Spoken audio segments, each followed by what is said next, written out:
François Corbier, la date de ses obsèques annoncée, ses amis invités morts de FRANCOIS Corbier, les amis du chansonnier François Corbier sont attendus le jour de ses obsèques, dont la date a été fixée et annoncée par Jean-Luc Azoulay.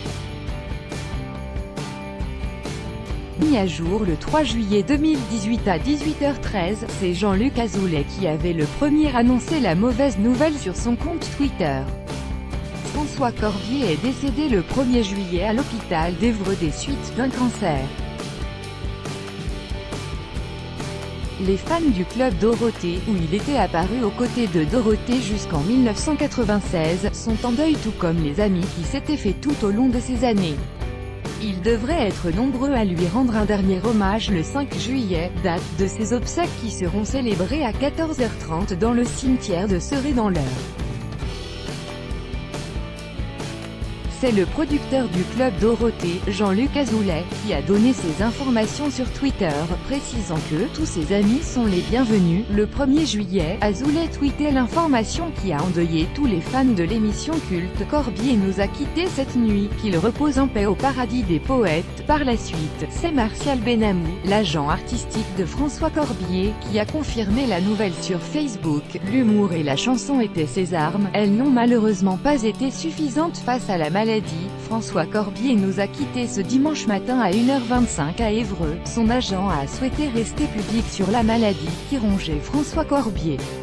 Sur France Info, il a simplement affirmé que Corbier était « gravement malade ».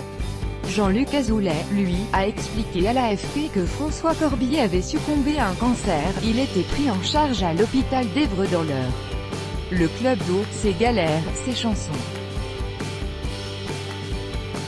Le parcours fou de François Corbier. Voir le dossier sur son compte Facebook. Dorothée a réagi officiellement à l'annonce du décès de son amie.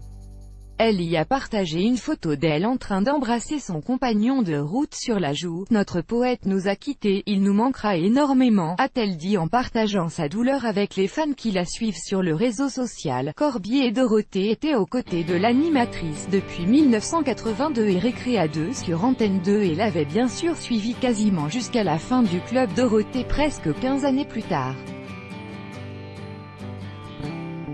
Pour Gala, Dorothée est revenue un peu plus longuement sur son émotion face à la disparition de Corbier. Plus qu'un partenaire, j'ai perdu un ami. Corbier restera à jamais ce poète qui savait aussi bien faire rire qu'émouvoir. Il me manquera énormément. Je pense à sa famille et à ses proches. Les carrières de Dorothée et de Corbier se sont suivies de 1982 à 1996, une longévité qui renforce évidemment la proximité entre l'animatrice et le parolier.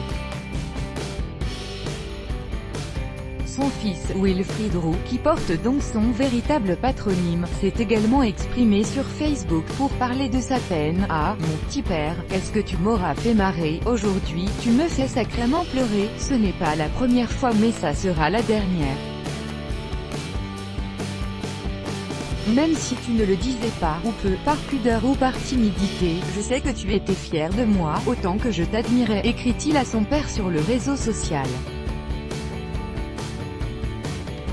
Lui aussi a côtoyé Corbier pendant la période du club Dorothée. Patrick Simpson-Jones a fait part de son émotion à Télé Loisirs. « Je pensais à Alain Roux, son véritable nom, la semaine dernière. On me disait qu'il fallait que je lui envoie un mail avec des informations qui l'auraient fait hurler de rire. Ces informations relèvent de ses choix politiques, désormais démocrate aux États-Unis. Simpson-Jones a bien changé. Il sourirait certainement en pensant que 30 ans après, moi, le Britannique BCBG de droite de l'équipe, je suis devenu un Corbier bis. » Patrick Simpson-Jones poursuit et explique qu'il regrette de ne pas l'avoir appelé plus récemment. « Je m'en veux un peu de ne pas avoir pris le temps de le lui dire. Mes pensées vont à Doom et Willy, sa femme Danielle et son fils Wilfried. » À l'heure actuelle, nous ne savons pas si Patrick Simpson-Jones sera en mesure de faire le déplacement jusqu'à Serré pour assister aux obsèques de son ami Corbier.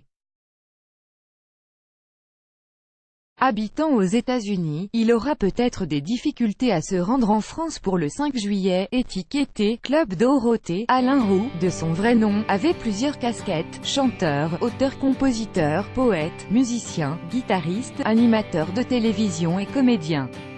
Né le 17 octobre 1944 à Paris, l'homme a commencé sa carrière à la télévision en 1982, aux côtés de Dorothée sur Antenne 2 dans l'émission « Récré à 2 ».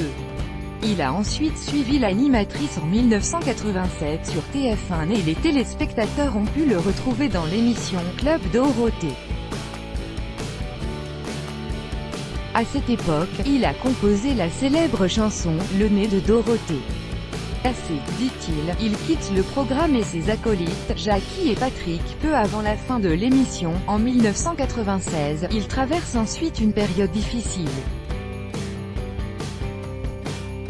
J'ai connu une dizaine d'années de galère et j'ai failli finir clochard, expliquait-il à France Dimanche en mars 2018. Initialement chansonnier, François Corbier veut, à cette époque, retrouver ses premiers amours. Mais l'étiquette « Club Dorothée », lui, colle à la peau. Il parcourt les salles de concert à travers la France et produit lui-même ses albums pour tenter de se faire une place. Son dernier album est sorti en 2015 et s'intitulait « Vieux Lion ». Il tenait également un journal secret sur son site officiel. De quoi est mort François Corbier? Alain Roux, alias François Corbier, est mort le 1er juillet 2018 à 1h25 du matin alors qu'il était pris en charge à l'hôpital d'Évreux dans l'Eure. Le chansonnier et co-animateur du Club Dorothée est décédé des suites d'un cancer, nous apprend Jean-Luc Azoulay, producteur de l'émission culte. Gravement malade, François Corbier avait lutté contre la maladie durant les derniers mois de sa vie. Son agent artistique, Martial Benamou, a expliqué sur Facebook qu'il n'a jamais désespéré face à la maladie et que l'humour et la chanson étaient ses armes face au cancer. Quand ont lieu les obsèques de François Corbier? Le producteur du Club Dorothée, Jean-Luc Azoulay, a annoncé sur Twitter la date à laquelle ont été fixées les obsèques de François Corbier. Celles-ci auront lieu le jeudi 5 juillet à 14h30 dans le cimetière de Serré dans l'Eure. Jean-Luc Azoulay a par ailleurs précisé que tous ses amis sont les bienvenus. Un dernier hommage sera donc rendu à François Corbier et l'on peut s'attendre à ce que ses amis de longue date que sont Dorothée ou encore Patrick Simpson-Jones fassent le déplacement pour lui dire un dernier au revoir.